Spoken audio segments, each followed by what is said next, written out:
Live from the Washington, D.C. area, it's the Inside Scoop, Emerald Planet. All the ecology news that our viewers want to know.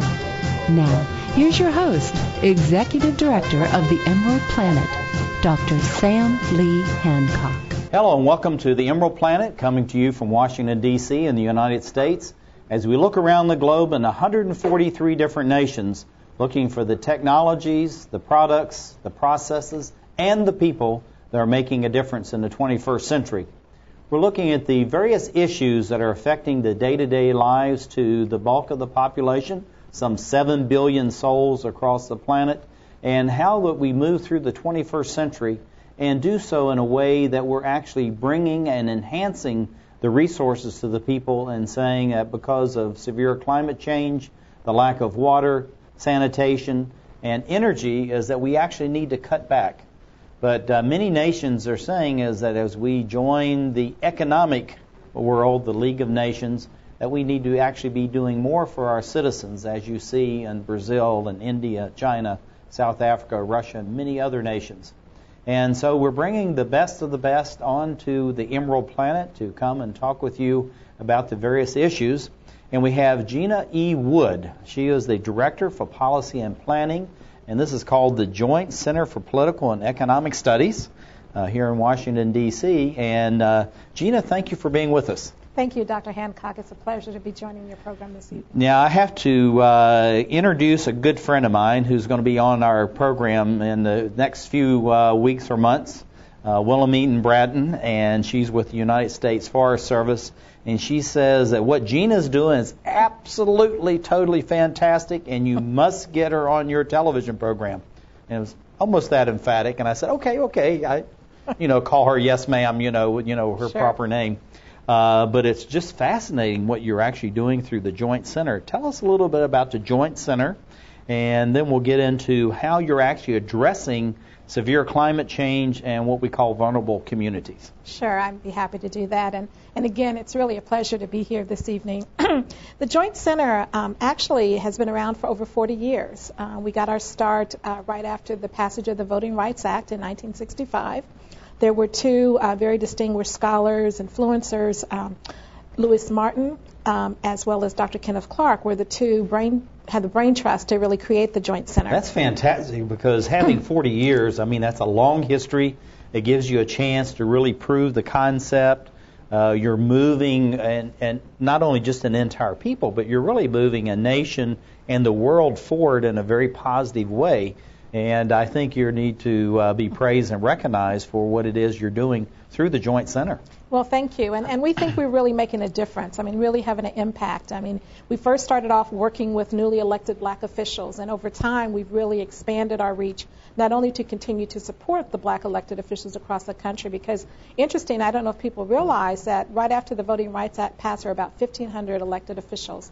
And then today we have actually over 11,000 at all levels of government. That's an incredible number of increase, a percentage increase in actual real numbers. And of course what you're doing is you're really providing, this proactive leadership, these role models within communities throughout the entire nation. And of course, as they develop and they're expanding and reaching out around the United States, this is happening internationally, because I know the Joint Center is working on projects of sustainable communities, but really it's global now in what you're doing. Absolutely, absolutely. In fact, we've really had to go from really sort of a training institution to really a first-class research public policy organization. So we cover the gamut of issues that are all very interrelated, from health to healthcare equity, to looking at issues of technology, both in terms of broadband and innovation.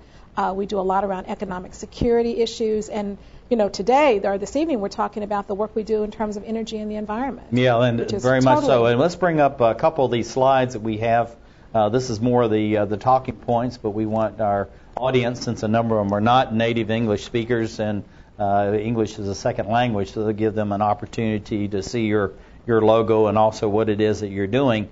Talking about the climate change initiative, tell us exactly about that. Where is the support coming from? And then why do you see this as an impetus for the Joint Center?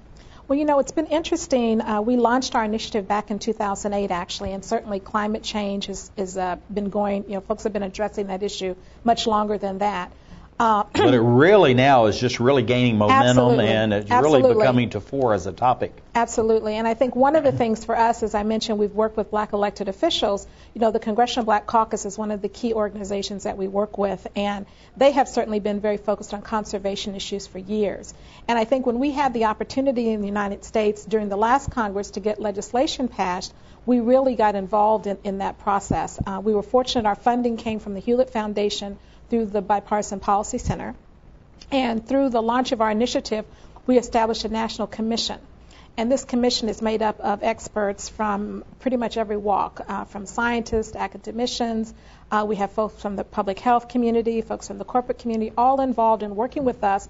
Specifically, our goal, one, was to really engage the African American community as well as communities of color in the issue of climate change. But also, too, you're really reaching out to all the broader community. You want to involve as many stakeholders as possible. Absolutely. And you're looking for as much, sponsorship and underwriting as what you're doing, because anything you're doing in climate, it affects us all equally.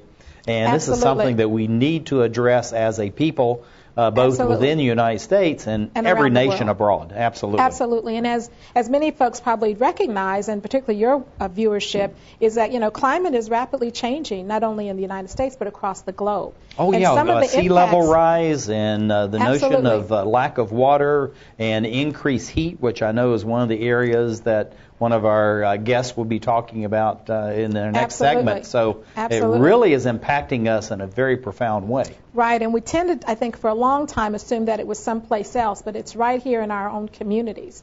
And I think the thing that is important for us to help understand is to educate our communities with regards to these impacts, and not only from the standpoint of mitigation, but how do you adapt to this changing climate, because there's direct impact to the human health and as well as to our economic situation as well. And it's really this balance that you're talking about, Gina, is where you have the environment, you have the economy, and civil society, and just as anything, we need to have parity among these three paradigms within society, and then combine these so that we actually strengthening each of the three. Exactly, and our particular concern is for those communities who are not really prepared to mitigate and to adapt to this changing climate. And that's where, you hear folks talk about vulnerable populations. And it's not just communities of color, it's children, it's our elderly, our older population. So there's a whole host of issues around the changing climate, and we're trying to do our part in terms of contributing to the knowledge development of that. Well, looking at this whole notion, and we have another slide we want, there we go. Commission goals. Tell us a little bit about the commission goals.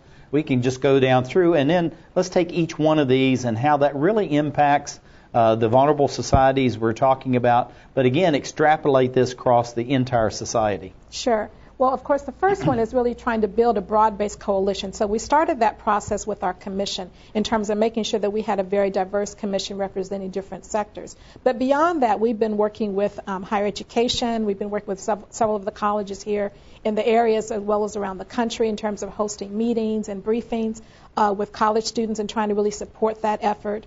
Believe it or not, we actually are partnering now with the American Meteorological Society, has joined forces with us. As you know, meteorologists are a perfect way in which to educate communities. Folks are always looking at, the weather to determine what's the climate going to be today. And they are really very anxious to look at how they can play a role. So really looking at how broad of a coalition we can build with regards to that. But also in terms of informing, one of the things that our commission does is really help to inform us. We have folks that represent the National Center for Atmospheric Research on our commission, American Public Health Association. We work with the Sierra Club and several other organizations to really help inform our work. And so that's been a real positive. It was really impressive. I looked through some of the agendas that you've had for some of your national, international conferences, and the broad brush of those that are collaborating with you is indeed impressive. And what it is you're doing. Now, what is the next one of these that we're talking about? Let's bring our slide back up. There we go. Yeah, and I think in terms of providing support for research, policy analysis, and outreach efforts, that's really kind of where the Joint Center really plays a key role in terms of working not only with our commission, but with others in terms of other strategic organizations as well. And then really, again, trying to help bring another voice to the table in terms of folks who are directly impacted, being able to be a part of those discussions that go on about what we need to do in response to this changing climate. I like this last point that you have here as far as reframing the dialogue and the discussion on this, because, right now, among many of the elected officials, you have people saying, no, it's not happening, others saying, oh, yes, it is. And I think it's universally known that there is climate change. Why it's happening, yes, that can be debated as far as why it's really happening. But Absolutely. the fact is, it really is going on around us, and it's almost like season to season we can actually see the changes happening. Now, looking at the research agenda, this is a very sophisticated agenda you have, very aggressive. Yes. And that's why you travel so much.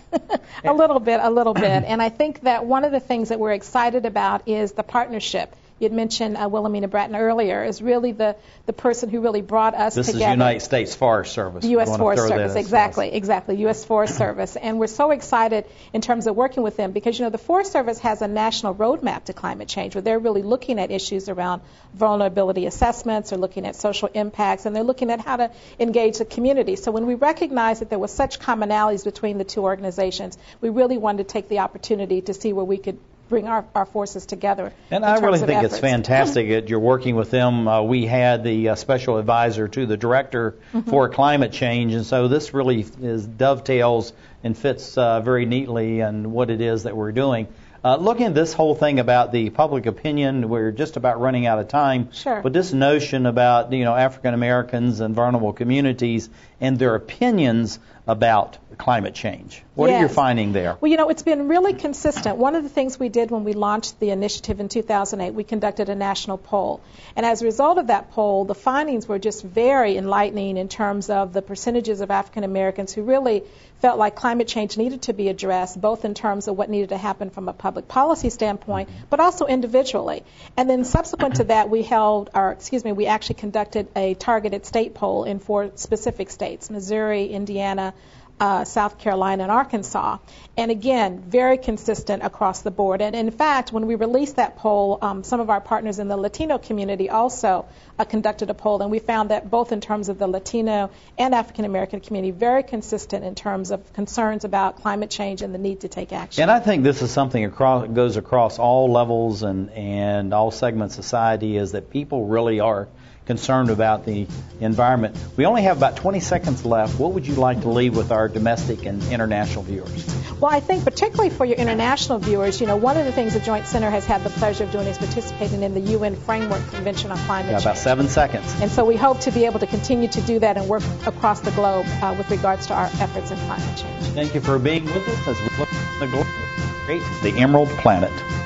I need a job. Necesito trabajo. I would like to speak English better. Me gustaría hablar inglés mejor. I want to be a U.S. citizen. Quisiera ser ciudadano de los Estados Unidos. For over 35 years, Por más de 35 años, the Hispanic Committee of Virginia has been serving our community. el Comité Hispano de Virginia ha estado sirviendo a nuestra comunidad. Job training and placement, Capacitación, ayuda para conseguir trabajo, education for children and adults, educación para niños y adultos, immigration, naturalization, and medical referrals. ayuda para los procesos de inmigración y naturalización y orientación sobre médicos Are a small part of what we do. son solo una pequeña parte de lo que hacemos. For help, information, or to volunteer, Para ayuda, información o para ofrecerse como voluntario, contact the Hispanic Committee of Virginia, comuníquese con el Comité Hispano de Virginia, helping everyone participate more fully in American society. ayudando a todos a participar plenamente en la sociedad norteamericana.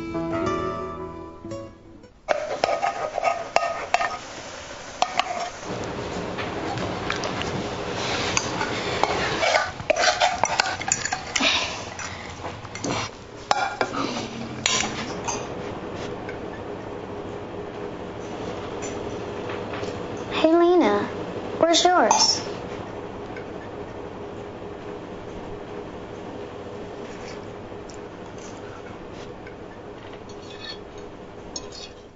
Would you notice if you were missing half your kidney function? According to the National Kidney Foundation, 20 million people have chronic kidney disease, and 20 million more may be at risk and not even know it. Anyone with high blood pressure, diabetes, or family history of chronic kidney disease is at risk. Early diagnosis is vitally important.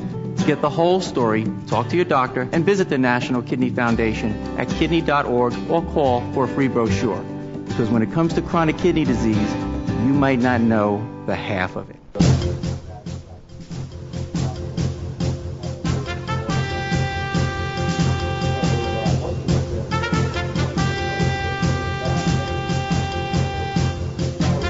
We're back to the Inside Scoop Emerald Planet. Here again, your host, Dr. Sam. Hello and welcome back to the Emerald Planet as we come to you from Washington, D.C., from the United States, as we look around the globe in 143 different nations, looking for the technologies, the services, and the products that are making a difference as we move through the 21st century to address the severe climate change. And we're looking at vulnerable communities and some of the special issues and the research that's going on in that area. And so we're having a series as far as climate change is concerned, and this is another installment in that whole effort. And sitting right beside me is Gina Wood, who is with the Joint Center that's located in Washington, D.C., and it's really exciting, Gina, to have you with us. But we're going to be interviewing by telephone Mary H. Hayden, doctor. She's a research scientist and the National Center for Atmospheric Research coming out of Boulder, Colorado. And Mary, welcome. Thank you very much. I'm very happy to be with you today. Well, it's really a joy to have you, and I have Gina sitting right beside me, so we both say hello. Hello. Hi, Dr. Hayden. Great to hear your voice. Tell us a little bit about the National Center on Atmospheric Research, and then we'll get into how you're working with the Joint Center and addressing climate change and vulnerable communities. Well, the National Center for Atmospheric Research is located in Boulder, Colorado. It's an institution that is funded for the most part by the National Science Foundation and works with developing weather and climate models that are in service to society.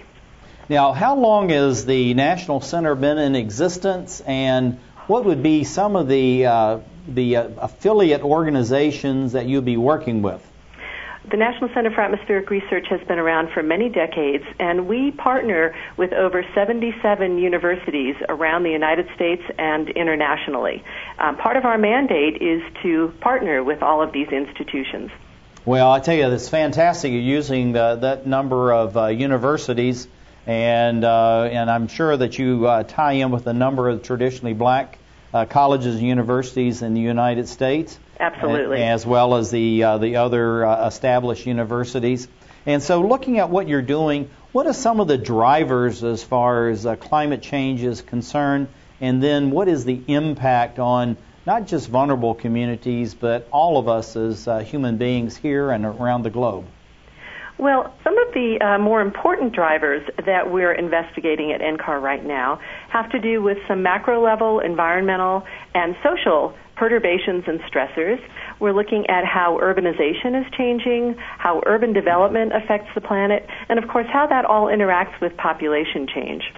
Those are some of our major external drivers. But we're also very interested in vulnerability, and we're looking at people's exposure, so whether they're exposed to climate variability, their sensitivity, so the socioeconomic and sociocultural factors, for example, that may affect their ability to deal with climate change, as well as their adaptive capacity. So these are all factors that go into better understanding vulnerability. Well, we have a number of maps here, and of course this is both global and North America. Mm-hmm. So we're talking about the extreme change of weather. There's certain areas of the world becoming much hotter and drier. Other areas are becoming actually a little cooler and more wet. But the climate is definitely changing. So looking at the various maps that you have, where are some of the major shifts occurring at this time? And what do you see as the direct impact within some of those example societies that you're actually surveying and studying at this time? So our work has focused a lot on extreme heat and vulnerability to extreme heat in the United States, and we're very concerned about the potential for portions of the southwestern United States and southern United States to suffer under a changing climate and with more extreme heat. And for example, if you look at Houston, Texas this summer, they had more than 90 days with temperatures above 100 degrees. So that's quite extreme, even for Houston, Texas. So we're very concerned about how we can address the impacts, the risk, the vulnerability of the populations in these regions. Looking around the globe, and I know that you're working with the Joint Center and with Gina Wood, who is the director there, that you're really looking at the United States, and some of that main focus is in the southern part of the country. But looking around the globe, say in India, China, Brazil, and South Africa as examples, are we seeing similar trends in those countries, or is it happening different impacts in different areas and different regions of the globe? Well, I think if you take a look at Africa, for example, you're seeing drought now in the Horn of Africa, which is having a dire effect on the population there. We also expect to see extended drought through the Sahel of Africa. But certain times of the year when, for example, we have an El Nino, Southern Oscillation, we also find flooding taking part in parts of Africa. Currently, in Central America, we're seeing extreme floods. So the variability around the climate is what we're most concerned about. Now, looking at what you're doing, how do you think we can reduce the negative health outcomes of climate change now that it's general agreement that climate change actually is occurring? One of our goals at the National Center for Atmospheric Research in the area in which I work is to integrate both the physical science and the social science. And we feel that this is particularly critical because when we look at global models or even national scale models and attempt to do assessments, we feel that this oftentimes masks a lot of the communities that are living in marginal conditions. And so we feel it's critical to conduct assessments that are multi-scale, so that we're looking at national and regional assessments, but also going down to a local level. Now, looking at, in many cases, we know where the vulnerable communities are located. This is something that's well known to the WHO, the World Health Organization, United Nations Development Program, World Bank, International Monetary Fund, many of these multinational organizations, and then, of course, within the nations themselves. But how do we communicate and reach out to people to find out specifically where the greatest stressors are and how we can really deal with those in a way that we're being proactive and not just reactive in the case of severe climate change or natural occurrences? Well, let me give you a specific example of why we think that local level assessments are critical. We have conducted studies in Phoenix, Arizona, for example, where we found that even if people have air conditioning, they may not be able to afford to use their air conditionings because of the high cost, their air conditioners because of the high cost of electricity, and they may not be able to repair their air conditioners if they break down. So when we do these local level types of assessments, we can assure ourselves that there will be more targeted interventions, that the responses and the potential for adaptation will be much more locally tailored. As you know, Gina is sitting right here beside me, so I want her to go ahead and ask a question about the relationship between what you're doing with your National Center and her organization. So, Gina? Well, I think, first of all, I really want to thank Dr. Hayden for participating today. She's actually a member of our National Commission, so she has been just a tremendous asset to the Joint Center as a member of our commission, as well as her colleague, Dr. Warren Washington, who's also a noted scientist as well. So, Dr. Washington, you want to maybe speak a little bit about, the work that you're doing, of course, but then also in terms of our partnership with the U.S. Forest Service, which is work that you've really helped us lead. She also chairs our research working group, and so I'd love for her to give her perspective on that research. Yes, thank you, Gina. I appreciate that. And I think that the work that we're doing with the Joint Center is critical to help foster a better understanding of where these vulnerable populations actually lie.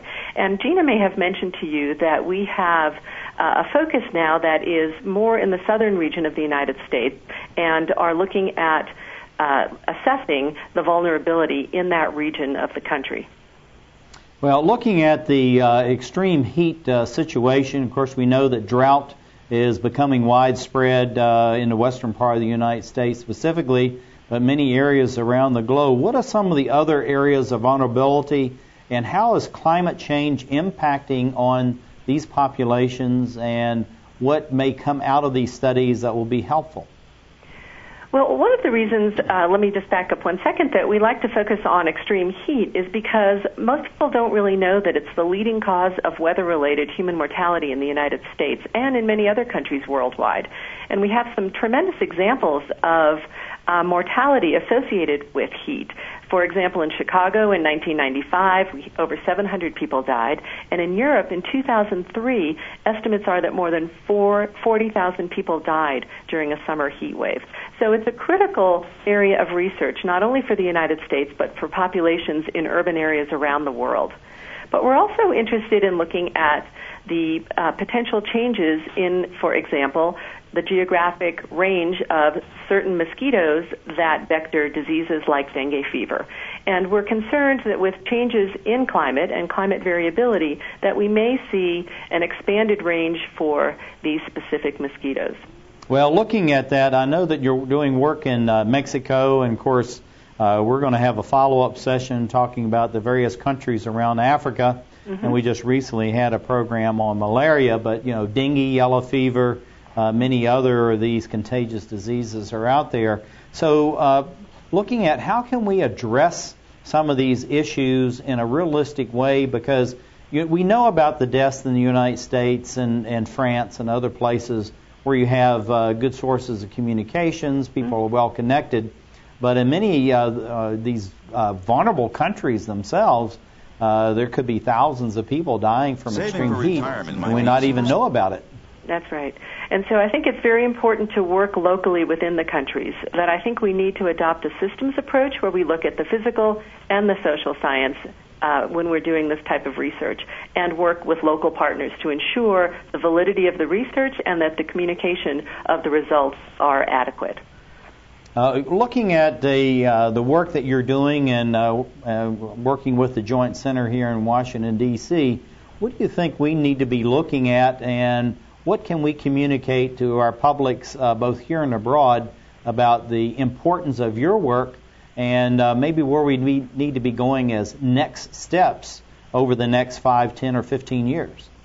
I think one of the areas of research that we would like to see more attention paid to is this type of local level assessment, where we know that we can go into communities, where we know that the research we're doing directly affects them, and the results will have an impact on ensuring that population vulnerability is reduced in a specific area. Mary Hayden, we have about 15 seconds left. I know that's short, but what would you like to share with our domestic and international audiences?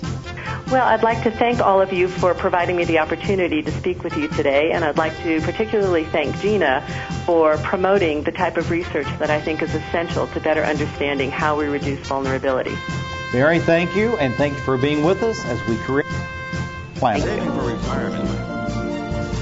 But for others, it might take a little more work.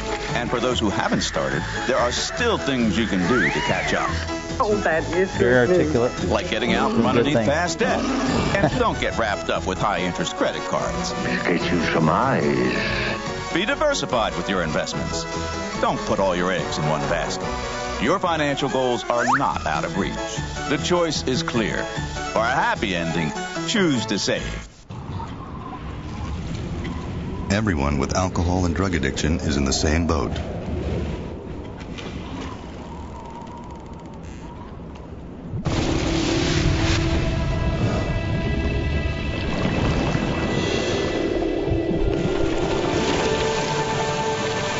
With treatment, you can find solid ground. For drug and alcohol information and treatment referral for you or someone you know, call 1-800-662-HELP.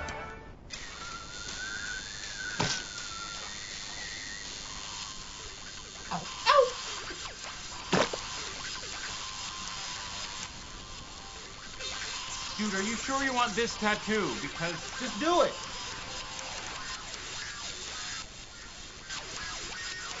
Some mistakes in life are permanent. Like hearing loss. To learn how to protect your hearing, visit asha.org. You've probably heard about heart disease, but did you know that it's the #1 killer of women nationwide? Heart disease claims more lives each year than breast cancer, lung cancer, or strokes combined. But there are steps you can take to protect yourself against it. For more information on how you can prevent heart disease, contact your local American Heart Association or visit their website at www.americanheart.org.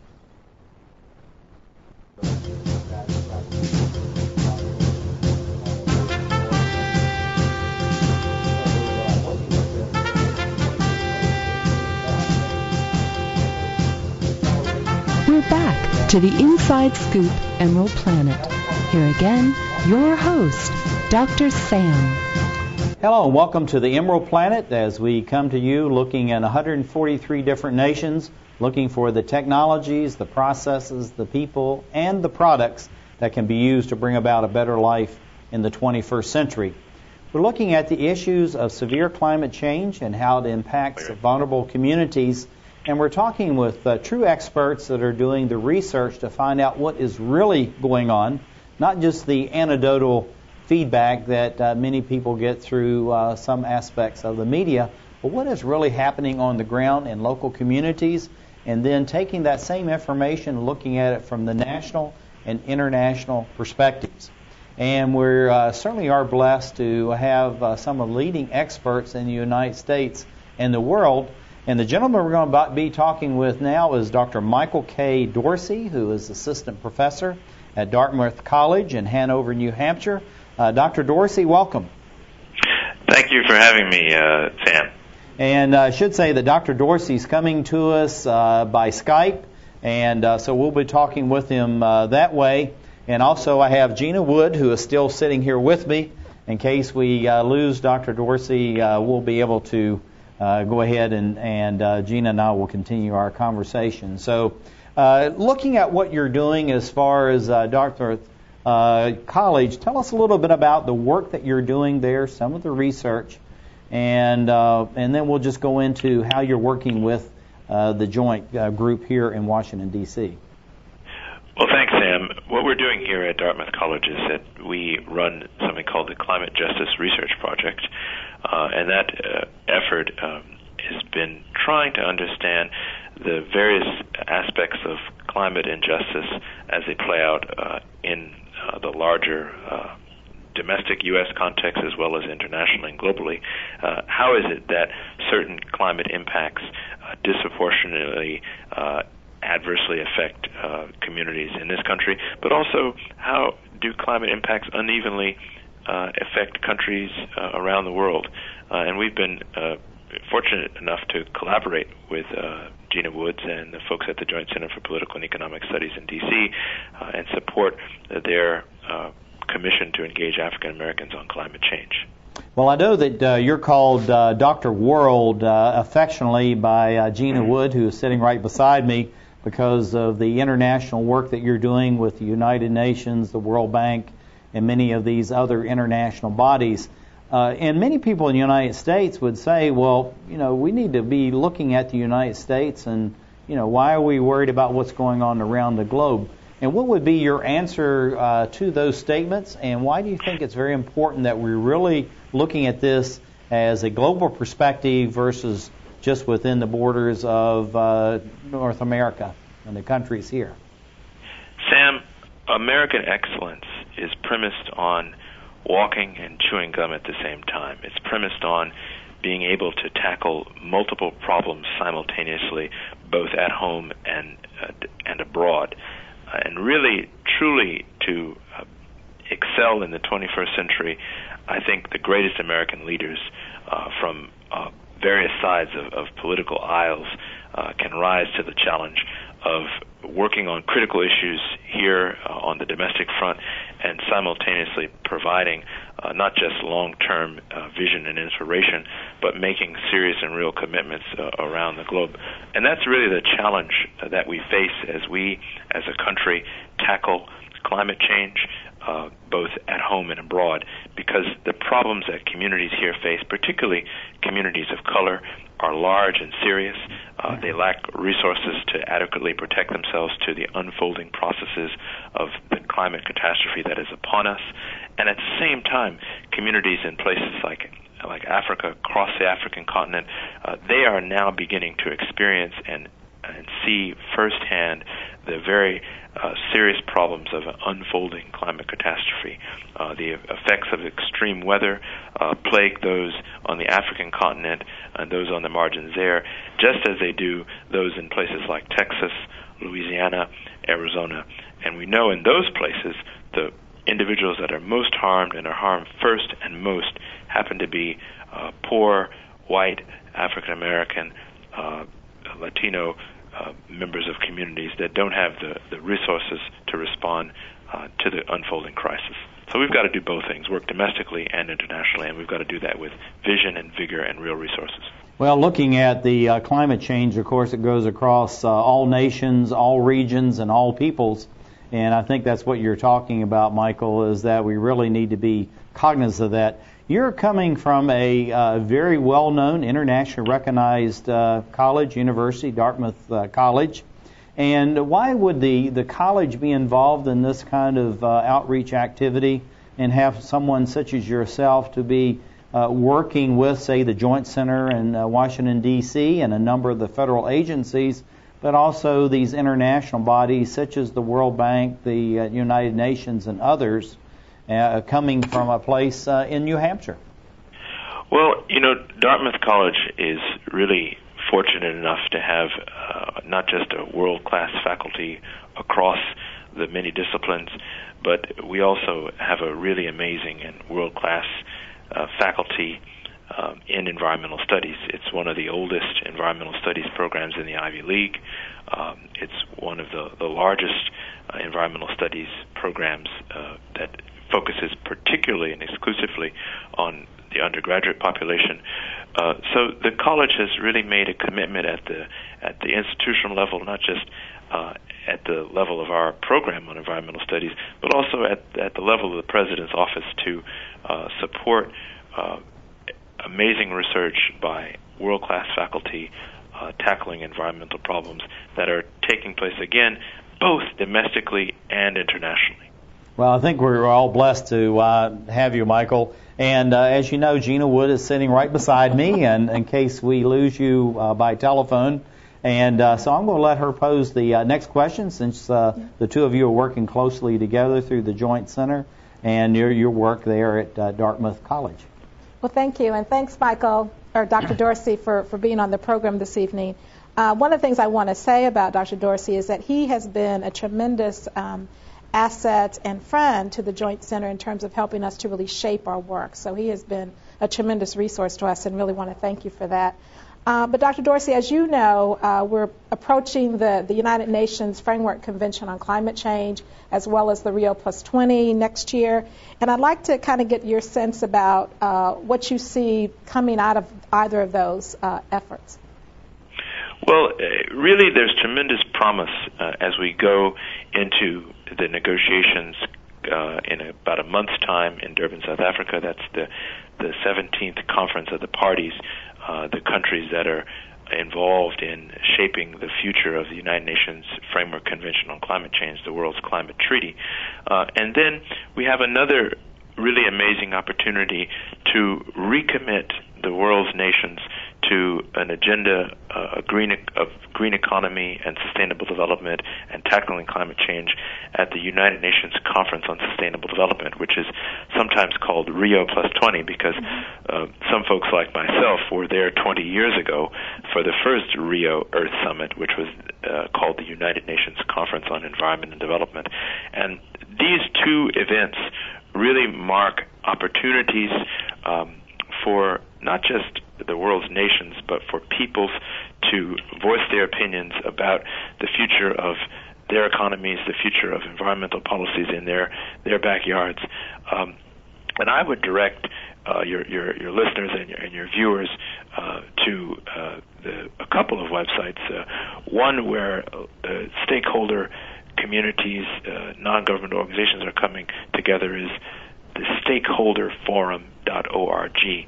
This is a portal for citizen groups from all over the world to share their opinions and their ideas about the path for sustainable development in communities. And then, of course, the United Nations' own main website, and that's uncsd2012.org. All one word, uncsd2012.org. Those two sites, the stakeholder forum.org site and the uncsd2012.org, which can also be gotten to by going to the even more simple EarthSummit2012.org.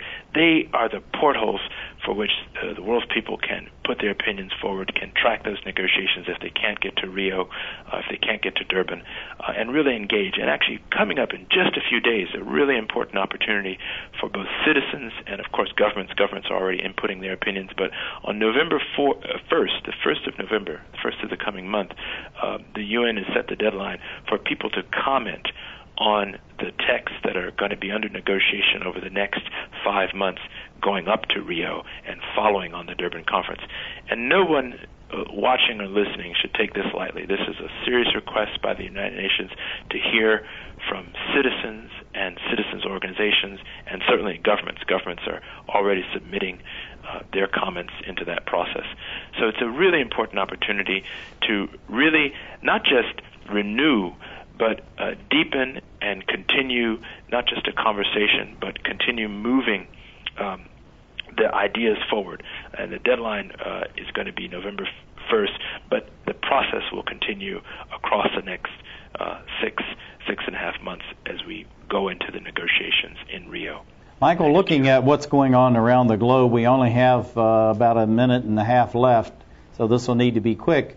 What are you looking at as far as the developing world and their contributions to this topic? And how do you feel that in some ways they are actually becoming the leaders in addressing the critical issues of climate change and how we can better positively impact the lives of humankind across the globe? We should not underestimate the vision and the commitment of real resources that's coming from the developing world as we tackle both the double problems of unfolding climate catastrophe and fomenting and bringing forth a new green economy. They're making real decisions. They're putting real resources forward. Just a couple of weeks ago, the Indian government convened the world's governments in Delhi to plot and plan the process for the green economy going forward. The Brazilians themselves have set the site or agreed to have the UN Conference on Sustainable Development in Rio because they are moving and leading the world's emerging markets. So there's tremendous activity in the global south, and really the United States has to recommit itself. Our current president, Barack Obama, has done a tremendous amount, but so much more needs to be done, and so much more is being demanded by citizens in this country. And around the world, people are looking for our visionary American leadership on these issues. Thank you, Dr. Dorsey, for being with us, and thank you, dear viewers, as we look around the globe to create the Emerald Planet. She's had more than a dozen fractures. And in the next few years, she faces 2 major surgeries to strengthen her fragile bones. She's only 10 years old. Most people don't worry about fragile bones until late in life. For those with osteogenesis imperfecta, brittle bones are a concern throughout their lifetime. Find out how you can strengthen this child's future. Diabetes is a killer. After I was diagnosed, I didn't feel sick, so I didn't listen to my doctor. Then it struck. I had a heart attack, then a stroke, and I was only 49. Most people with diabetes also have high blood pressure and cholesterol, which can cause severe heart damage. In fact, 2 out of 3 people with diabetes die from heart disease or stroke. Don't let diabetes destroy your life. Call for your free diabetes survival guide. Choose to live.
to the Inside Scoop Emerald Planet.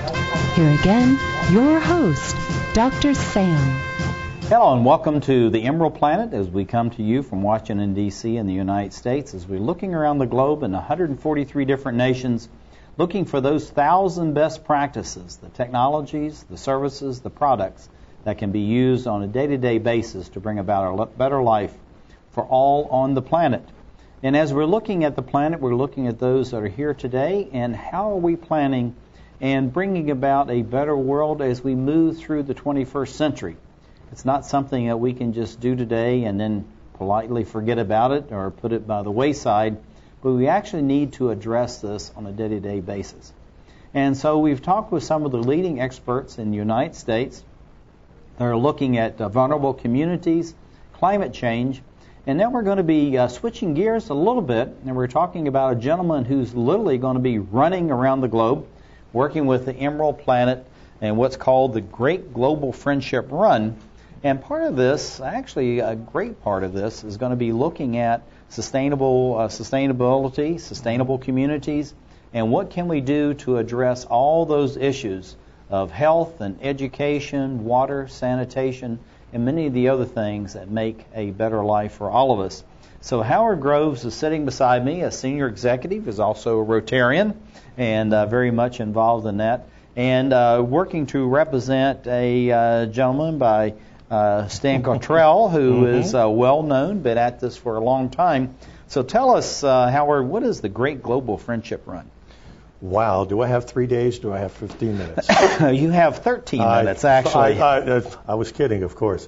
The Great Global Friendship Run is probably one of the most amazing runs. It's going to be historic, and here's why. Stan Cottrell has been running for 56 years. He's never slowed down. It's amazing this guy can go for 24. No, he does slow down. He does slow down, eat lunch every now and then. But he's actually run over 200,000 miles in his career so far. That's 8 times around the Earth. That's amazing. That's fantastic. I've flown that far, but and he's not tired yet. Yep, and he's keep going. Yeah, he's keeping. But his main goal, his life story, is to run in every nation of the world, and this is where we get connected. In a matter of seconds, because the symmetry is phenomenal. We're going to run for 5.5 years. And let's bring up this first slide so we can see a little bit of the logo and what they're attempting to do. And we've got Stan listed down below, the Marathon Man. And it's just amazing the kinds of things he's going to be doing, because we talk about the Emerald Planet, and we're going around the globe. And it's like Marco Polo by a factor of 10, and Stan is doing the very same thing. Well, some of the most interesting things, he's going to be running 17,028 miles. That's a few more miles that's on the slide. But the nice thing about that is we're going to be doing a live TV show from every nation. So for your former guests, Mary Hayden and Gina Wood, they're dealing with all of the different aspects of global warming, water shortages, heat. Texas is burning up, as we know. But we're going to actually show you, as he runs, week by week, nation by nation, they'll be able to see it at home. Yeah. Well, the whole thing about it, too, as far as the Emerald Planet is concerned, and that's why this is a great compliment, it's because we're going to be looking at the best practices. Many people know about the issues and the negative impacts that are going on, but yet in these same countries, like in El Salvador or in Argentina or Uganda or even Denmark or Russia, there's many positive things going on there. And these are the kinds of things that we want to show. But looking at this, this is Stan running across the Great Wall in China.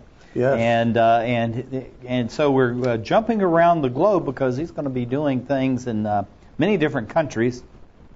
But the whole thing about it, Howard, is incorporating human beings, vulnerable communities, and others in that. So how is the Great Run going to be able to address these vulnerable communities and let the world know what it is that you're actually faced in each of these different communities where the Great Run is going to be held? Well, we have a world-renowned photographer, actually say filmmaker, photographer, scratch that, cut that, take it out, edit, named Mickey Grant. Now, Mickey Grant just sold a piece on Libya just just to give you an idea of how good he is. And he found Gaddafi, and it was a very interesting thing. He just came back from Libya. So what we're going to be doing is Mickey's going to be filming every condition, not only Stan, but the conditions in the country. We'll be able to stream it back here. We'll be able to see exactly what goes on. Actually, I even have a statement that Stan wrote, the conditions that he's running in. If I could just take a second. Absolutely, go right ahead. This is incredible because this is right on the program.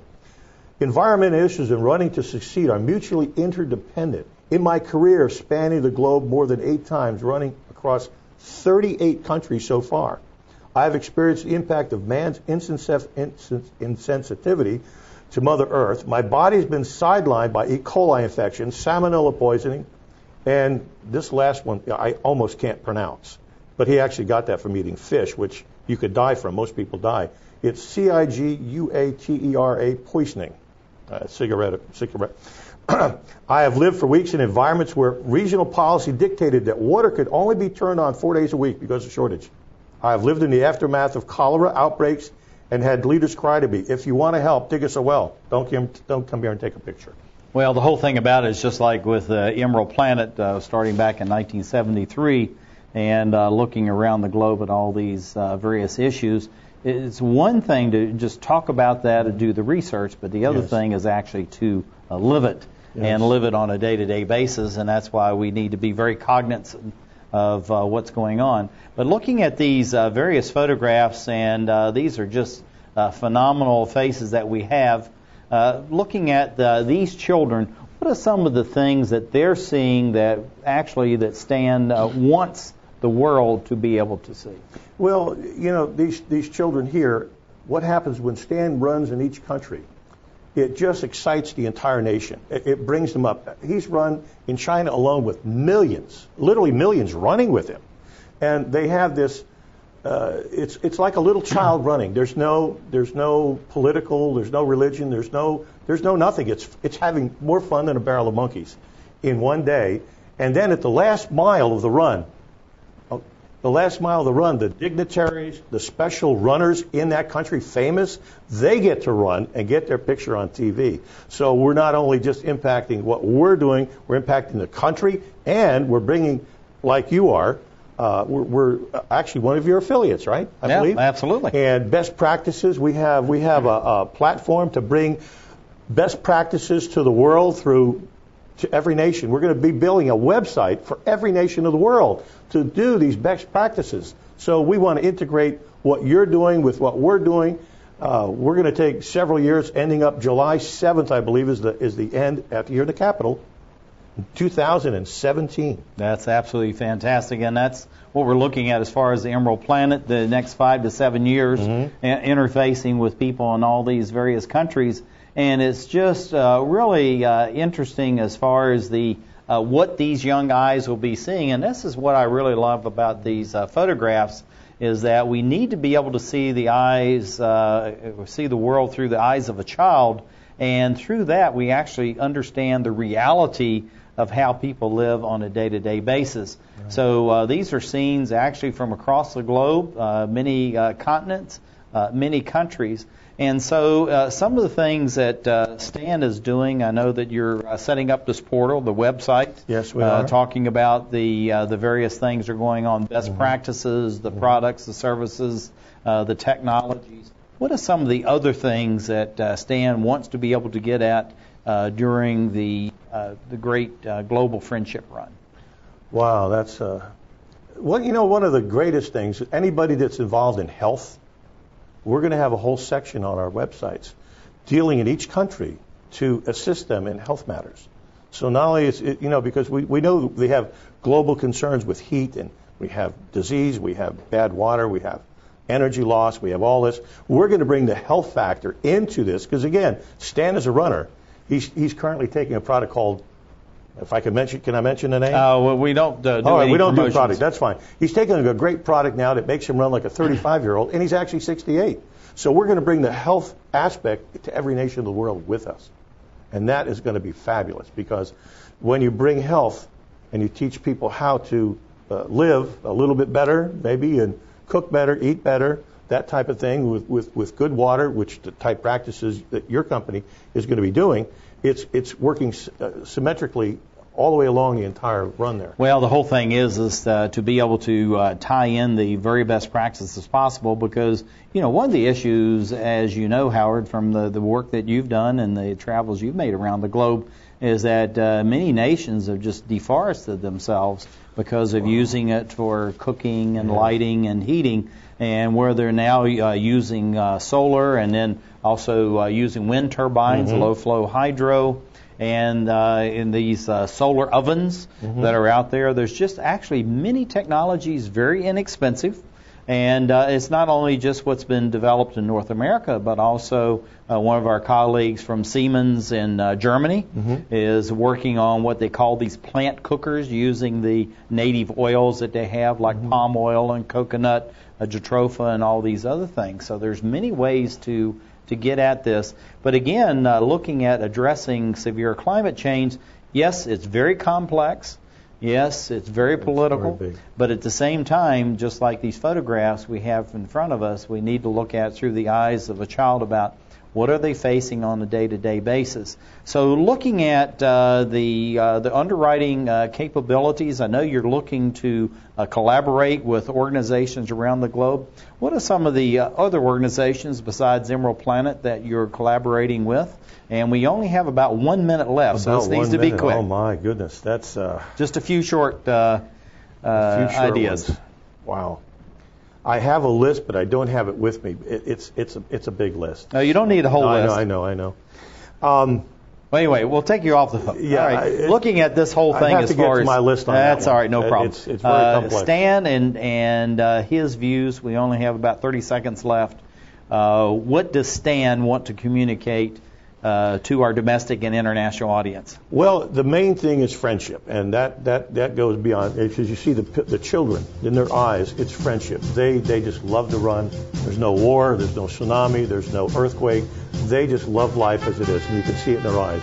And he wants to just take that to the world and bring anything and everything that can come with it to make a better world. And to focus on it and to be able to take the best practices. Actually do it. Best practices. And this is the whole thing about it, Howard, is that we really want the best practices as we look around the globe to create the Emerald Planet.